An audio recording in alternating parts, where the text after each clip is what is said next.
So here we are on the outskirts of Glacier National Park.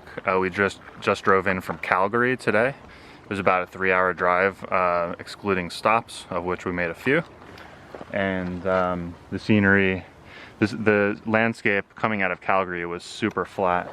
But as we approached the US border and then Glacier, we could see these mountains in the distance getting closer and closer. And here we are. This is at our campsite for the first night. And we're literally right now in the shadow of these mountains. And this lake out in the distance that you're seeing is called Lower St. Mary Lake. Pretty nice looking. We're welcoming back Chris. Hey, you might remember me from the Justin and Kristen adventures of Cuba, and I'm back for the adventures of Calgary and other parts of Canada and Montana. Woohoo! And here's Tegan playing with stones. Hopefully she won't eat them. Can't wait to see what Glacier has in store for us when we actually drive through the park in the next few days. Here's our actual campsite. This is our tent behind me. And Chris, for the night, is using a hammock that he set up over there. Might be tough to see from this angle. Now we got it. All right, cool. A little picnic table. Fire ring. Firewood.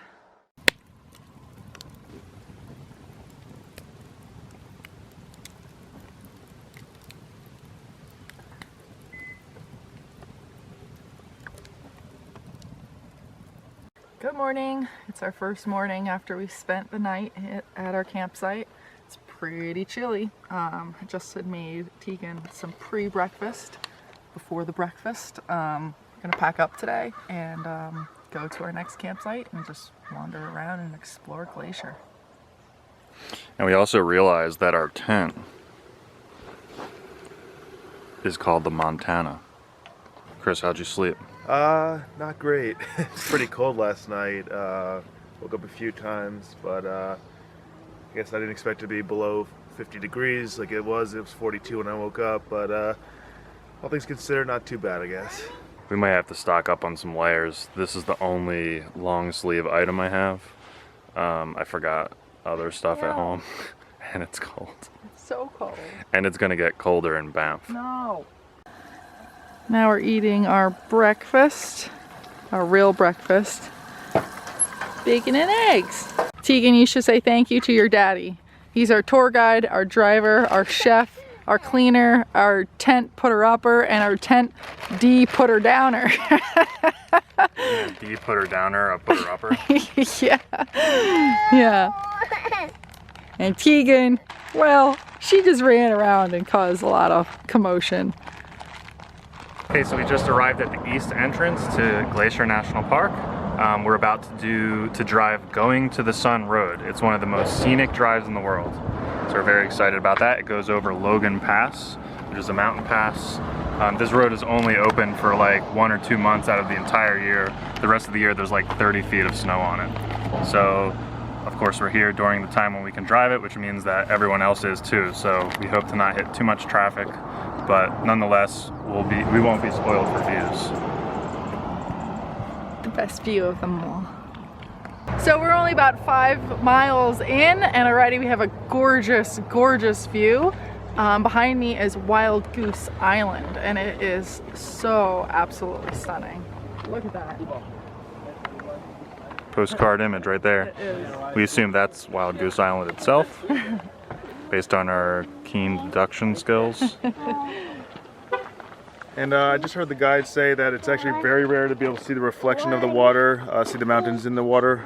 He said that the water's very still today, so that's why you can see that. Probably a good day for a boat tour.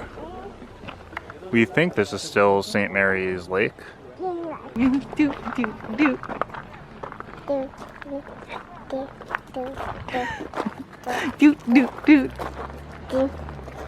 We walked just another couple 100 feet down the road from where we just were, and we think that this might be even a better view.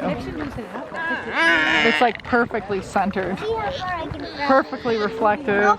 And with the better view comes the bigger crowds, but that's okay.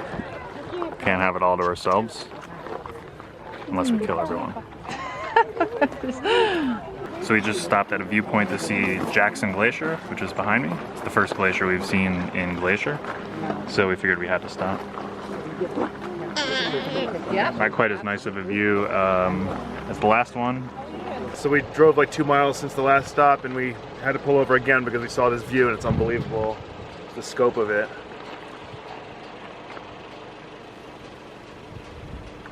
It's gonna take us forever to drive this road because like we just have to keep stopping.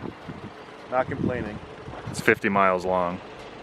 And we have our first tunnel of the drive. So up there is part of the Highland Trail. We're hoping to try to do that tomorrow or the next day. We shall see with Tegan how that will work. And this is the view that you would get from the Highline Trail. We're just on the road underneath. That's what makes the trail so popular. So stop for yet another lovely view. We got to the pass. As expected, the parking situation was crazy there. We drove around for a little bit, couldn't find a spot, so we just moved on. We figured we're gonna finish the drive and head to the pass at another time to test our luck with the parking. The parking was notoriously difficult there. So there's a couple good hikes from there.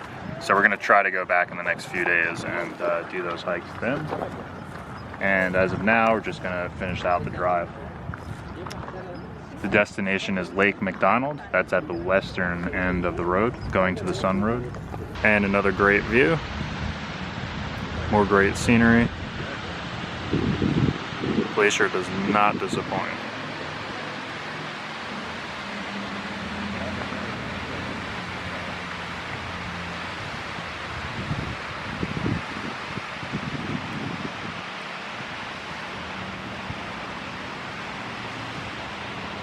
We saw this beautiful waterfall. It's called McDonald Falls. And right here is a nice little outgrove of trees that we can see a little bit of it. Pretty pretty. And we assume this feeds into McDonald Lake, which we're headed to next. Tegan's asleep, so we're gonna use this opportunity to go for a hike at John's Lake Trailhead. Let's do this. It's only a half mile each way. Barely qualifies as a hike, actually. So this is grizzly bear country. You hear all the bear bells behind us from the family. I'm grateful for it. I actually brought a bear bell, but I left it in the car. I forgot. But And we also forgot to buy bear spray so far. yeah, I just rolled my eyes. You probably couldn't see it. But anywho, I am a little nervous about it, but there's a lot of people here, so I think I can outrun at least one of them if we see grizzly bear. Only a half a mile hike from the road. You're bound to be with a bunch of other people. Only longer hikes where you need to worry and get some bear spray, which we do need to get. Just haven't had the chance yet. But both behind us and ahead of us, lots of people. So that's good news for bear safety. So we've just arrived at John's Lake. It was maybe like a short 10-minute walk. It's not, I mean, it's very serene and nice looking, but it's not the best lookout point. We're kind of like, we have tunnel vision right here. We're not sure if there's like a better lookout point. So we finished the John's Lake Loop Trail, and now we have a short walk on the road to return to our car. Our loop hike has inadvertently taken us past McDonald Falls again. So now we can see it from a different angle. So we are at the western end of Lake McDonald in a town called Apgar. Here's a close-up of the horizon of Lake McDonald. Pretty amazing.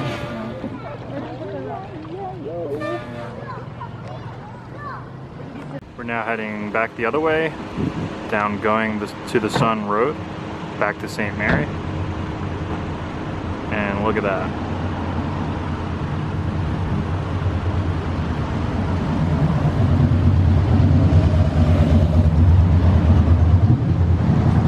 This here is called the Weeping Wall, for obvious reasons.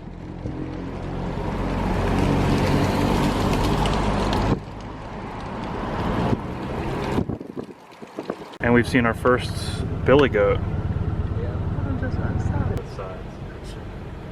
He's just posing for everyone. I can't believe how close those people are getting. I don't think I would get that close. This car is like...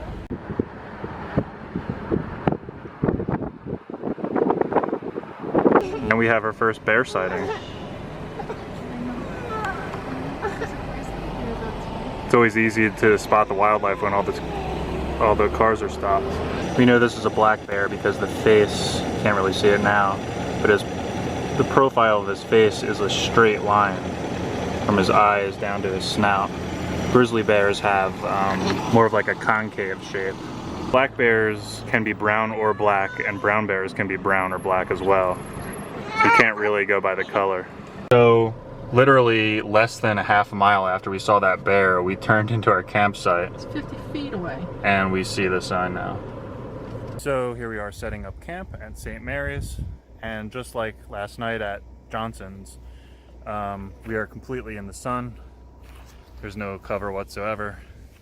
It is hot as hell. We don't like being in the sun.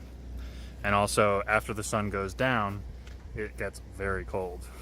I'm gonna have to go get some long johns in town after we're done because I was too cold last night. So it's a trip of contrasting weather for sure. Too hot during the day, too cold at night. So this is dinner, first night cooking dinner, right? Mm-hmm. And we have made some lovely linguine with pasta sauce and bratwurst and smoked sausage. Not a very typical choice, but there aren't very typical selections in this town. We went to a grocery store to try to get some ground beef for this, and it was literally a bag of blood. I've never seen anything like it. So we chose not to get that. Yeah, we drove 8 miles up the road to the next town, and this is all we found. So slim pickings out here. Made do with what we had. Yep. So we're literally surrounded by blueberries, which Tegan loves, which we have to stop her from constantly grabbing. But also, it's a specialty for bears. We're like literally surrounded by them. Behind Chris, behind me, in front of our tent. They can smell them from miles away. Bears beats blueberries. Mm-hmm. When we checked in here, they gave us all the ground rules for bear safety, and they told us that, of course, you can't leave any food out or food in your tent. Those are givens. But here, they told us we can't even leave our camping stove out. All that has to go either in the car or in a bear-proof canister or container that they have in each campsite. We'll show you that later. This campsite has been closed before for bear activity, but it's not closed now, so we're good. It's open for bear activity now. Bear season. Keegan's face smells pretty good right now. Good morning. It's our first night camping at this campsite. Second morning camping overall. Last night was a lot warmer. It was still chilly, but it was a lot warmer than it was the night before, so we'll take it. Tegan slept in a little bit. I don't know exactly what time it is, but Justin and I both woke up comfortably, and then she woke up. And now she's having a whale of a time eating her milk and cereal, aren't you, Bug? I think she ate all the cereal, or most of it. Good job. Justin, as always, is our chef. Made us chicken noodle soup. As always, we always forget something on every camping trip. We forgot a can opener. The plan is to go to, what is it? Not the lodge. Logan Pass. The Logan Pass, and try to get a parking spot. Apparently it's really hard to get one. Drive around, find one, and then hopefully go for a hike. We'll see how it goes with Tegan. The chef was so good at breakfast, but the crowd demanded more.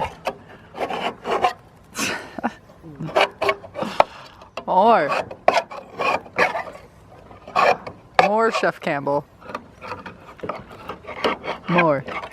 These are the bear bins they provide. So, you know, it's got a bear-proof handle. We thought that this was like our personal one, but we recently realized that we're kind of sharing it with the whole block here. So I just moved all of our stuff to the side. So that's us. And now we don't have to worry about bears roaming around our campsite. Yeah. So we're back at Logan Pass. We actually got a spot in the parking lot today, unlike yesterday. There it is. It's a mad dash for a spot. It took us like maybe 20 minutes. Not too bad in the end. So now we are headed to, it's called the Highline Trail, and it's one of the more famous hikes in Glacier National Park. The whole trail is like 11 miles long or something like that. We're not going to do the whole thing. We're just going to walk from here, maybe a couple miles in, and then come back this way. I'm not sure if I knew this before we got here, but Logan Pass evidently is part of the Continental Divide. So that means that everything on this side, all water drains to the Pacific Ocean, and everything on this side drains to the Atlantic. So that's kind of cool. There is like a Continental Divide trail that goes from Mexico to Canada, and you can hike the whole length. We'll only be doing 2 or 3 miles of it today. We were planning on doing this trail second, but Tegan is pretty sleepy, and there are sections on this trail that are super narrow, so we have to have her in the carrier for this one. So we decided to go for this first while she's calmly in the carrier. I don't know, pretty disappointing so far, huh? Yeah. That was spectacular.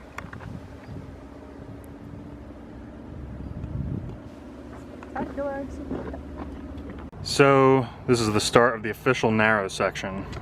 They give us an oh shit rope. Ooh, a hose. I think it is a hose. It's still comfortably wide enough, for me at least. It's like 10 feet wide. And you can see the road down below. That's going to the Sun Road, which we drove yesterday.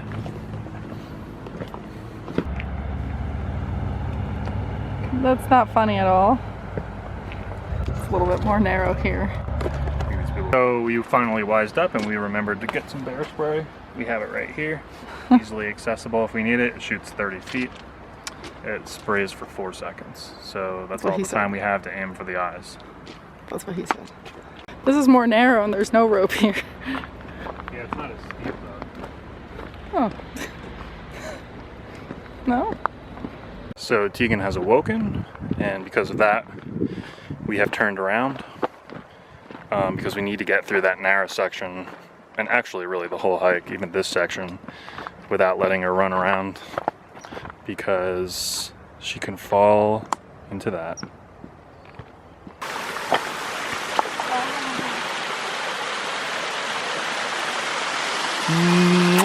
If that's a faucet, I never have to turn on. Okay, we finished up our section of the Highline Trail. We think we did about a mile out and a mile back. Took a little break at the visitor center right here. And now we're gonna do a hidden lake.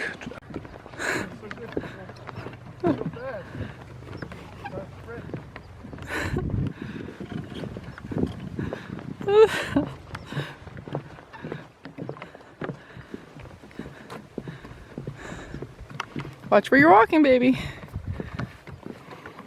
We're about halfway through on the hike to Hidden Lake, and so far the views haven't disappointed. Mostly wooden stairs, and right here it's more of a natural trail, but definitely good views all around. When I was researching for the trip, trying to figure out what hikes to do, the research wasn't very helpful because everyone just kept saying any hike you do in the whole park is awesome, and this is only our second one, but it's kind of proving to be true. You just get the sense that no matter where you walk, it's just going to be great views. Tegan has actually walked the entire way up mostly by herself. We think we've done probably about a mile, and it's been in the sun and uphill. She's starting to lose her patience now. So this is the familiar views that we've been seeing last day and a half or so. Then on this hike we also have these kind of flat valleys and a lot of these wildflowers that look really nice. A lot more wildflowers over here. Some waterfalls. And the trail continues. So we found 2 goats over here. One has a collar there, as you can see. So he's being tracked. And there's another one over here. Alright, so this is the lookout for the Hidden Lake, and we are rewarded with a spectacular view.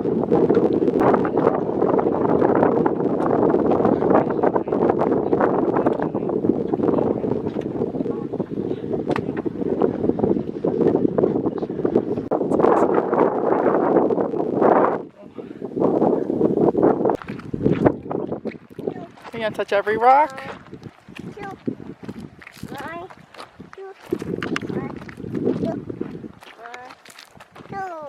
Here's a marmot. It's always makes sense. Yeah.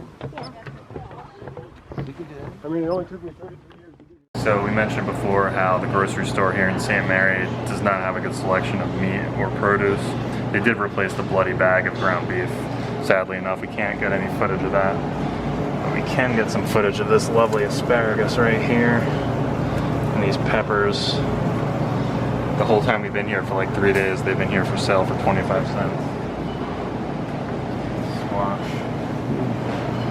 Tegan just took her first camp shower and she's just walking around with a towel like this for the last 10 minutes. Alright, so we're doing a hike to St. Mary Falls. It's 1.2 miles one way to the falls, and then we come the same way back. So a little over 2 miles. We'll see how it goes. Tegan's always hit or miss with these. We did hike 5 miles with her yesterday, so Chris already started. As soon as we got out of the car, he went at a couple, or maybe a mile past St. Mary Falls is Virginia Falls. So I guess Chris is going to do the whole length and then come back, and we're just going to go at Tegan's speed and meet up with Chris on the way back. Just saw this tree here, and this tree here. Oh my god, that's really deep too. Not sure if those are some claw marks, but that's what it looks like. There's a bald eagle. Can you fill the frame with it? Very cool.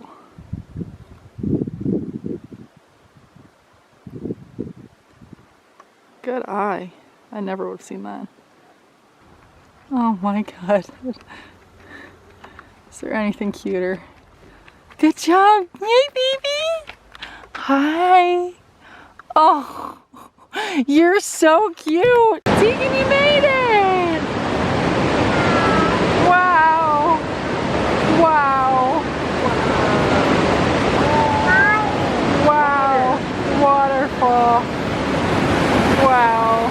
Look at your hard-earned hiking got you here, baby. That's beautiful.